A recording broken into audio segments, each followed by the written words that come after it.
Our next speaker today is Robert Krueger. He'll be talking about a manageable approach for the maintenance of fountain water. Robert Krueger is an objects conservator and proprietor of Cascadia Art Conservation Center in Portland, Oregon. He has a master's degree in conservation from the State University of New York at Buffalo, and is a professional associate of the American Institute for Conservation of Historic and Artistic Works. Robert works with municipal collectors, universities, museums, and private collectors. His approach to conservation includes traditional conservation treatments as well as the preservation of artworks through a preventative approaches. Robert works regularly with the commissioning agencies and artists in reviewing materials and methods to guarantee the best approaches for longevity and durability. Robert's interest in defining a manageable care methodology for fountains was forged after studying the effects of chlorinated fountain water on stainless steel sculpture in downtown Portland in 2007. Robert?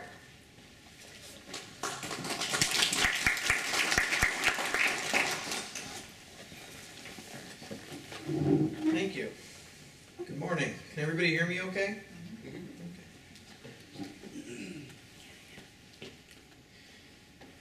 The objective of my talk today is to convince you that maintaining water in a fountain is easy and it will not take too much of your time. The reason I start with this statement is because I have found that people give up even before they get started because the maintenance of water chemistry sounds just way too complicated. Water is the most important feature to maintain when it comes to the preservation of a fountain. I'll go through general processes of maintaining a fountain. I'll go through starting with the cleaning of the fountain, then testing and making adjustments to the water chemistry. Finally, I'll go into algae prevention and changes that can be made to improve the mechanical system and ease maintenance. If you are starting with a fountain that has algae or other unwanted biological growth, then start by draining the fountain's water. Clean all the surfaces that contact the water and also those near the water. Using an appropriate brush, and I prefer Triton X100, but other surfactants work too, and water, clean the surface until the visible algae is removed.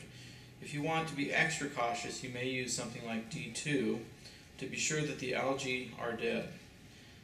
Rinse until you've removed all the surfactant. If there's scale on the fountain or insoluble mineral salts, this would be a great time to remove those too. Now refill the fountain with water. Most often a fountain will be filled with municipal or tap water, which is both minerals and organics from plants and also from human sources such as fertilizers and other chemicals.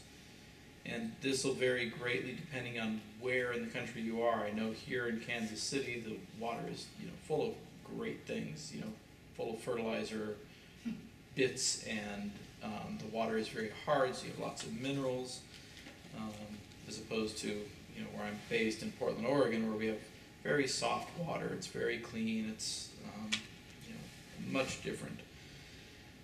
But no matter where the water comes from, it will have to be tested, and water chemistry will need to be adjusted. If you begin to gloss over as I continue this talk, don't lose hope. After the explanation of why, I'll get into a step-by-step method for taking readings and making adjustments. It's not necessary to have a deep understanding of the water chemistry in order to maintain the water, but if you're like me, having some understanding will help you remember what you are doing, and extra knowledge never hurts. I understand Martin Burke will be leading a field session tomorrow on water quality testing. This will be a good opportunity to see how it's really done. The mineral content of water is important. Minerals held in suspension are measured in hardness, a term derived from the effects of particular water on soap. Hardness can be compared to levels of saturation, which is the state where a solution contains the maximum amount of possible dissolved solute in a stable situation under prevailing conditions of temperature, and pressure. Soft water can be compared to unsaturated water. When the water is unsaturated, it is stable and it is able to hold more dissolved solids. Unsaturated water will leach minerals from stone, metals, masonry, and any available source, including artworks. The opposite extreme is very hard or supersaturated water. In a supersaturated state, the water cannot hold the amount of minerals dissolved, the amount of dissolved solids in suspension, and they will precipitate out of solution, forming deposits referred to as scale. In fountains, mineral saturation is the goal. Hardness is affected by several factors, such as pH, temperature, and of course the amount of minerals in the water. All of these factors affect each other, and the changes in one will affect all the other factors. For example, in most cases, a rise in temperature increases the solubility of minerals, meaning if water starts off as balanced, but then the water temperature increases, the warmer water will now have the ability to hold more mineral. However, the solubility of calcium carbonate decreases as water temperature increases. Fortunately, you don't have to figure all this out on your own. To be sure that water in a fountain is stable and at the point of saturation, the water is tested to measure pH, calcium hardness, temperature, and the ability to hold a pH. The result from this testing are then plugged into a calculation to find whether the water is balanced. The result from the calculation will yield a number referred to as the saturation index. And this slide shows I think you'd call it a slide rule, but basically the device you use, you line up the numbers from your testing, and then it gives you the saturation index number. My preferred method for finding the saturation index is to use a Taylor brand K2006 test kit. I recommend Taylor brand kits because of their reliability, ease of use, and the ability to accurately measure the water constituents within desirable ranges.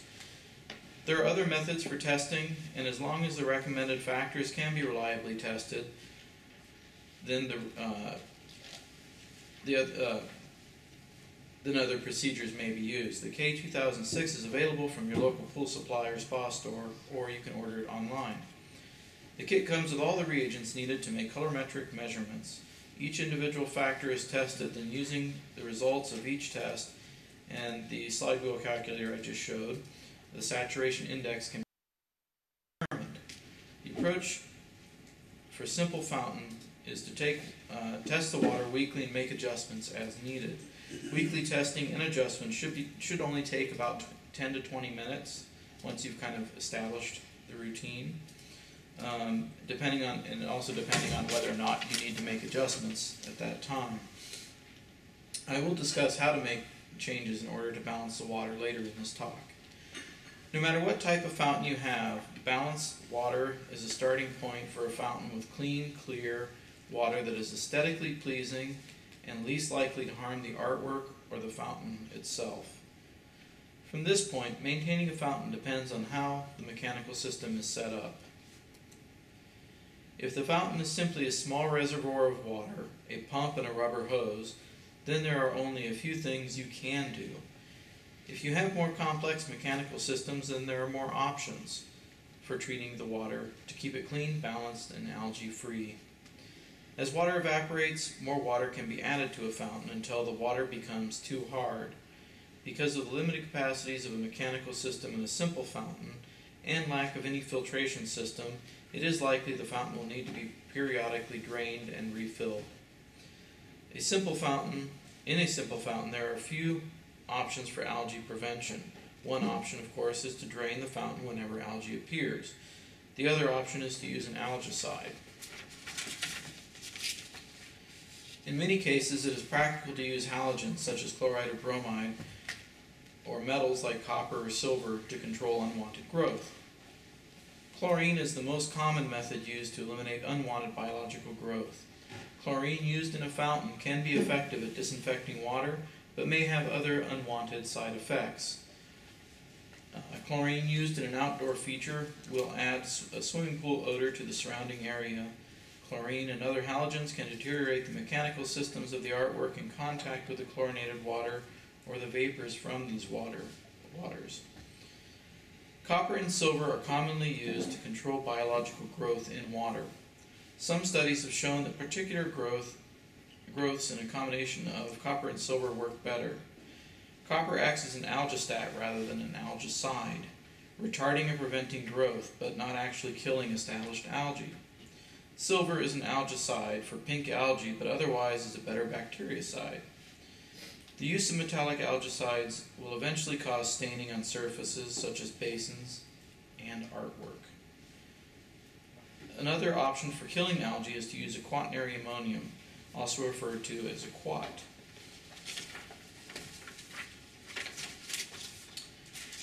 Quats are effective at killing algae by disrupting the cell wall. The downside of using a quat is that they have a limited effect on a variety of biological growth, and even more important, they can cause foaming in the water, which isn't particularly wanted in most fountains. An alternative to a quat is something called a polyquat. Polyquats kill algae by adhering electrostatically to the outer cell membrane, blocking them from nutrients. Polyquats will also act as a flocking agent for other organic matter. Polyquats are sold for use in swimming pools, spas, and ponds. The directions on the bottle tell how much to add to the water each week. I prefer, rather than adding weekly doses of polyquats, a more precise method. If there is a lot of organic matter in the water, the polyquats can be used up more quickly. If the water is relatively clean, and then the polyquats will continue to be available for algicide effect. Using a Taylor K1582 test kit, I can rely on parts per million of quantities available polyquat readings. With more advanced mechanical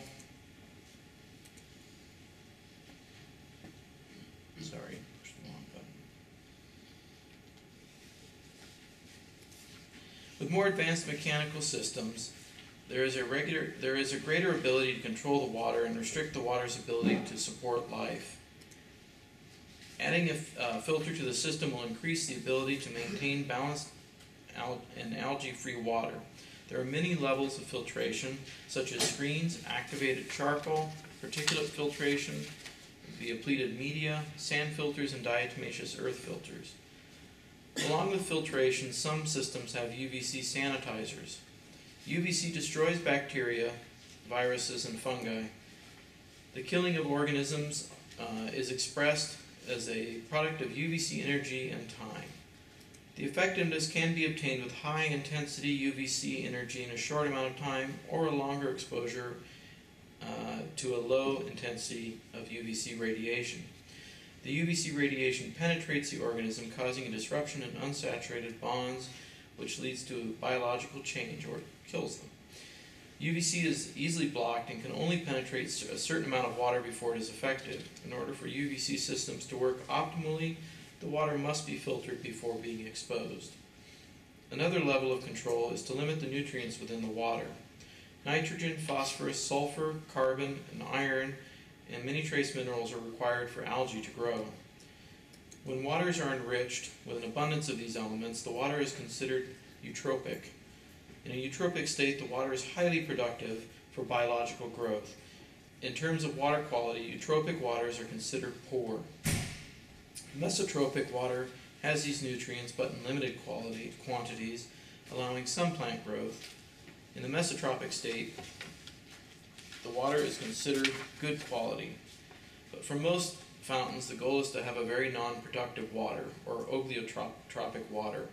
Oligotrophic water is considered to be of the best, excellent quality, and would be very well suited for clean, algae-free water in your fountain. The nutrients required in large quantities for algae to grow are carbon, nitrogen, phosphorus, sulfur, and iron. These nutrients are absorbed by plants in a fixed stoichiometric ratio. Limiting any one of these will limit the algae's ability to grow. Phosphate is used in the formation of cell walls and is crucial to the backbone structure of DNA. Limiting phosphates from the water will therefore limit organic growth.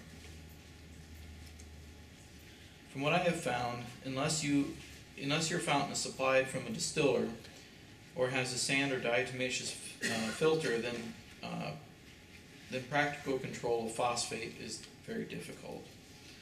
Now I'll cover some ways in which to make adjustments to the fountain which will apply to all fountains. The maintenance may sound time-consuming, however, once the system is regularly maintained and these procedures become habitual, maintenance will be a relatively quick process. Using a checklist, keep a written record of every time maintenance is performed. This will be helpful in the long term to establish patterns of change. Start by checking the condition of the water weekly. After a couple of months of testing and making adjustments, you might find twice or even once per month is enough. The larger the body of water, and especially if it is indoors, the more resistant to change it will be. Outdoor fountains will likely need more attention, and the amount of attention needed may also be seasonally adjusted. Begin with a visual and tactile inspection. Record your observations as well as the results from the water chemistry tests. In time, you will start to see relationships between the test data and your observations. Inspect for any algae, both visually and by feeling the surface. If surfaces feel slimy, then organic growth is beginning. If applicable, wash away dust and accumulated debris that settle around the fountain and may fall into the water. Also use a net to remove any debris from the water. Inspect the mechanical system for anything out of the ordinary. A quick overall visual inspection of the exposed plumbing and mechanical system. Test the water and make adjustments as needed. If part of your approach is to limit phosphate, then test for phosphate using the Taylor kit K1106. Algae thrive at phosphate levels above 125 parts per million of orthophosphate. Before overall water chemistry is adjusted, the phosphate levels need to be corrected if possible. The easiest way to do this is to lower the phosphate levels by draining some of the water from the fountain and refilling it with phosphate-free water. If you are filling your fountain with municipally supplied water, you may want to test the tap water first, because if it contains more than 125 parts per million, then this won't work. If you are refilling with distilled water, then this method will work. Removing phosphate from water is possible using chelating agents, but from what I have found, this is usually not practical in a fountain because once the phosphate is chelated, it must be removed or it will be released back into the water. If you're using sand or diatomaceous filters, then you can backwash those filters, and otherwise it may not be reasonable to attempt lowering the phosphate levels.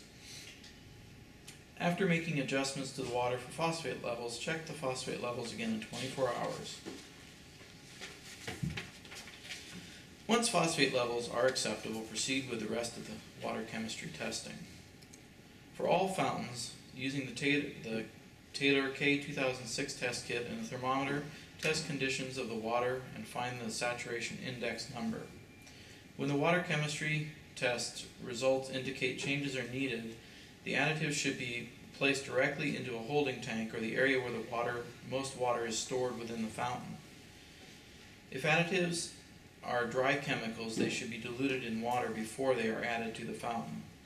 This will allow for better dispersal. It is preferable to add too little rather than too much.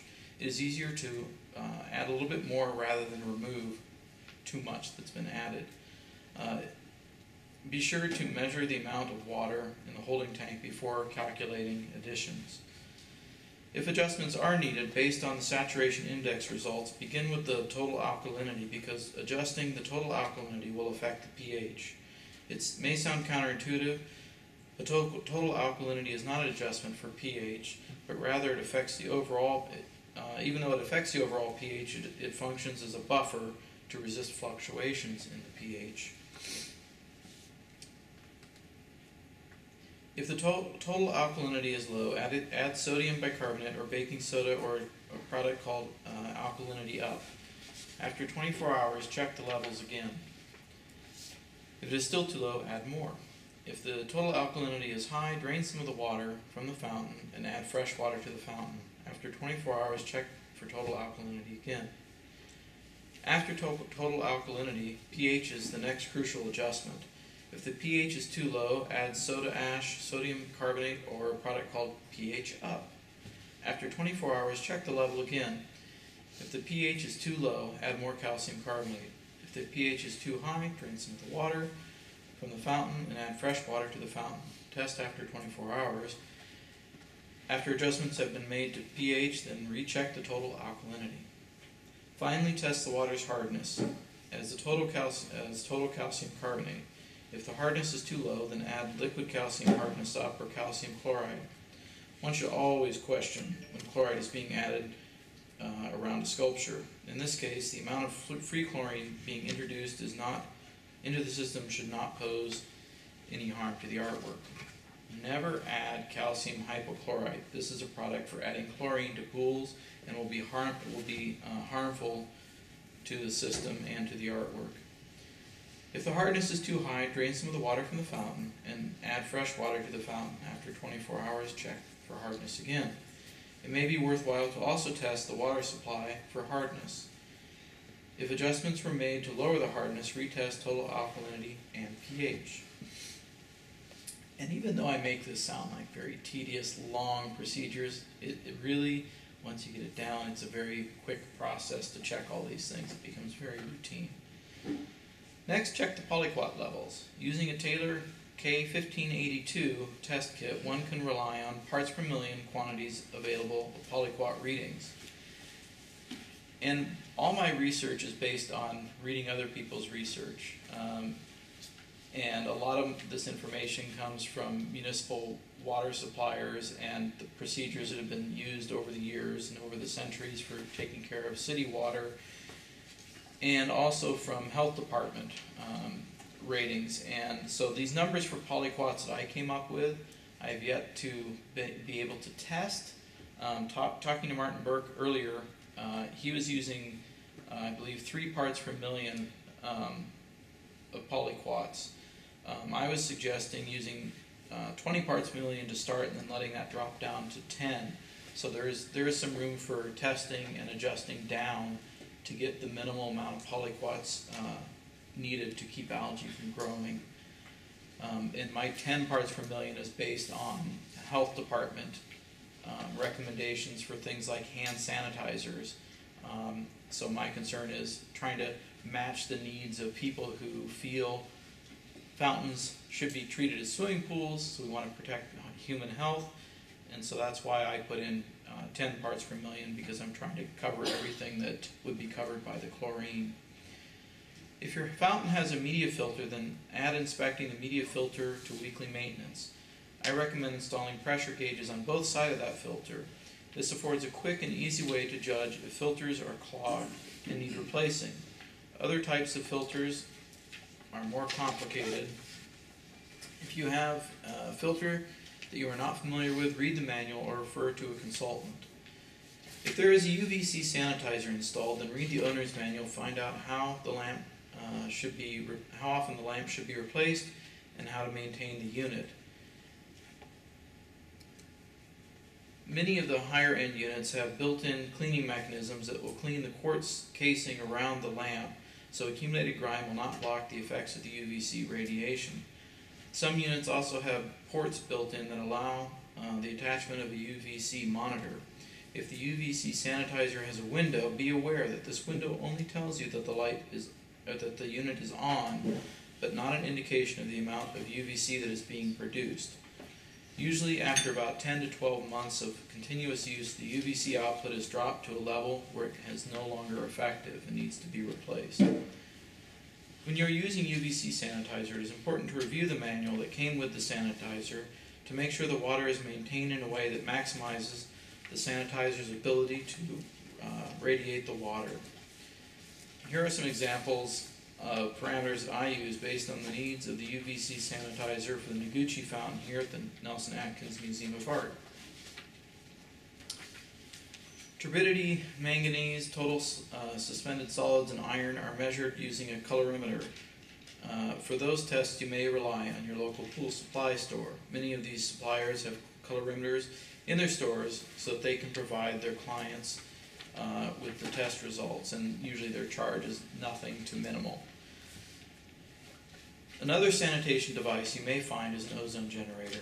These add ozone to the water directly. These systems also need maintenance, which should be outlined in the manual that came with them. While I have seen these work really well, the possibility of adding ozone to the surrounding environment should be considered. Ozone can cause problems for people with asthma and cause degradation of artworks in the area. And that is the end of my trying to convince you that it's really easy to maintain a fountain.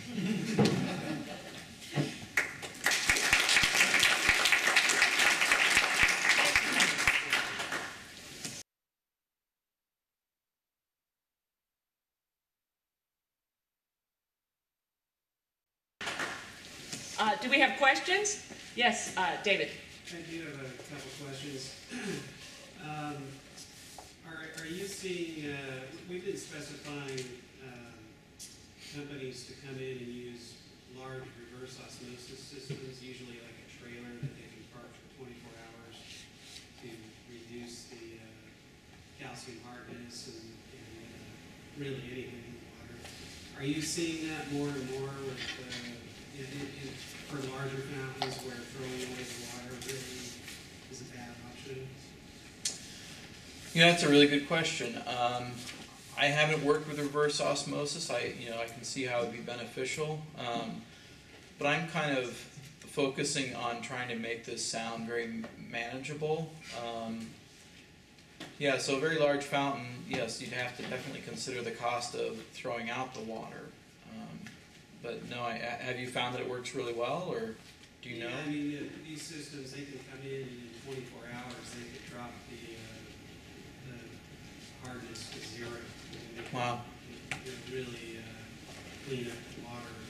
So if that's done every year or two for the big fountains, then you don't need to throw away water, especially when your incoming water might be so high to begin with. Exactly. You may not be fixing anything by just throwing it away and starting over. So. Well, it definitely gives me something else to look into. Yeah, that's a great thing to know. There were two other things that I've seen. I was wondering if you had any experience with it, with using magnets or decalcifiers, which really just keep the hardness in suspension. It doesn't remove it like an RO system, but helps keep it in suspension so it doesn't play out and show up on the surfaces. I'm not familiar with those. I'm not. Yeah, I mean, I'd have to look into that because I'm not sure how that would work well. I mean, because everything that I look at is as far as taking care of the water chemistry is trying to, rather than try to keep things in suspension, trying to keep oversaturated water not oversaturated, to remove that. Right. So I'm not familiar with those systems either. Martin, you wanted to add? Respond to all of your points. There are situations where your makeup or source water is so hard that the idea of being able to replace, you don't have good water to work with to reduce your hardness. The problem I've seen with RO units is that they got the water too clean, and you start seeing you take out too many of the minerals, and instead of it becomes very aggressive. It's unbalanced on a very corrosive side. So yes, there are situations where if you could reduce the hardness overall, that would be great. But I would think that using it on a fountain, particularly in the summer where you have a lot of evaporation, you are going to need makeup water during the summer to be able to replace. So using, an RO unit on an as-needed basis to correct incoming water properties as a fill situation, yes. I have experimented with the various softening systems. Normally, I live in an area where there's extremely hard water. I have to use a salt replacement system in my house to keep the scale from building up on everything. Those work, but I don't like having all the salt in the water. It's a very measurable increase in the conductivity level and the total dissolved solids that you see within the water, and that's directly attributable to the salt. So I've checked out whether all of those other systems will work. There's one system that uses heavy magnets that you attach onto your incoming water system. The idea is that it's supposed to realign all the constituents in the water. I can still get, particularly at the evaporation levels in your, say, in your toilets, you'll see a scale build up right at the evaporation line.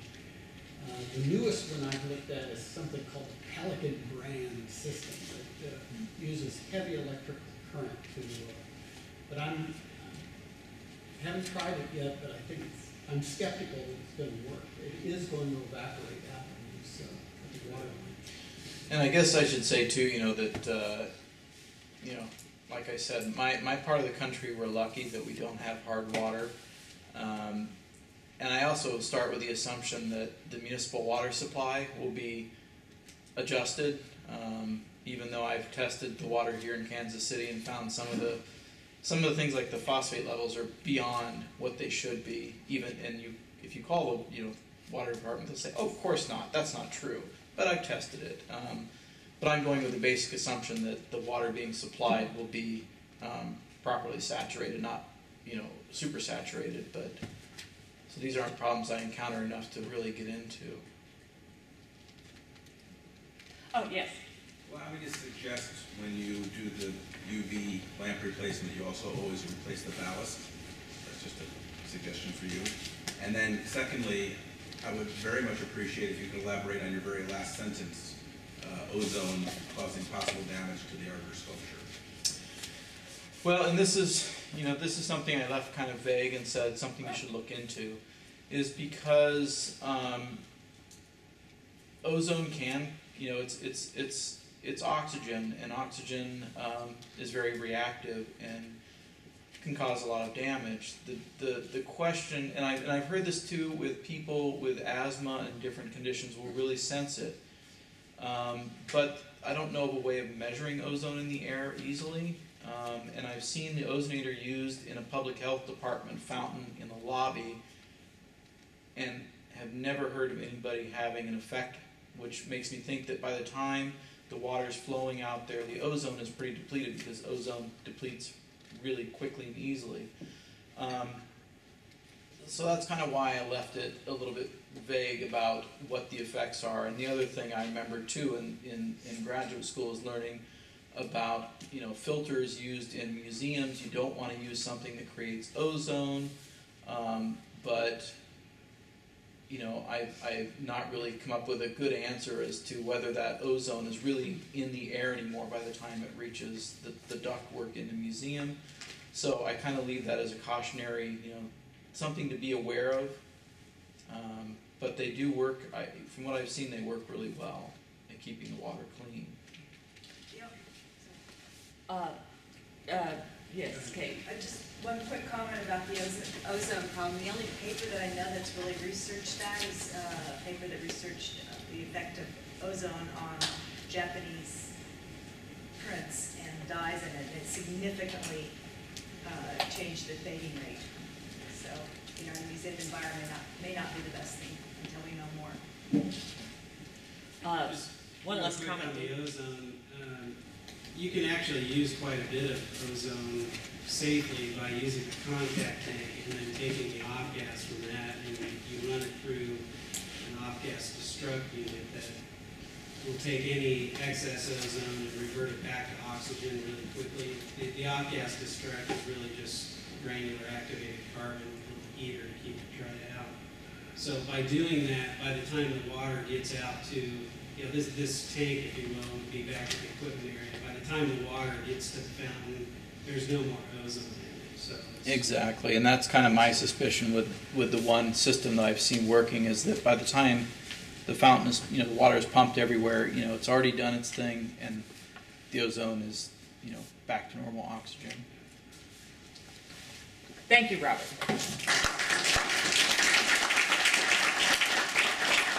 Our next speakers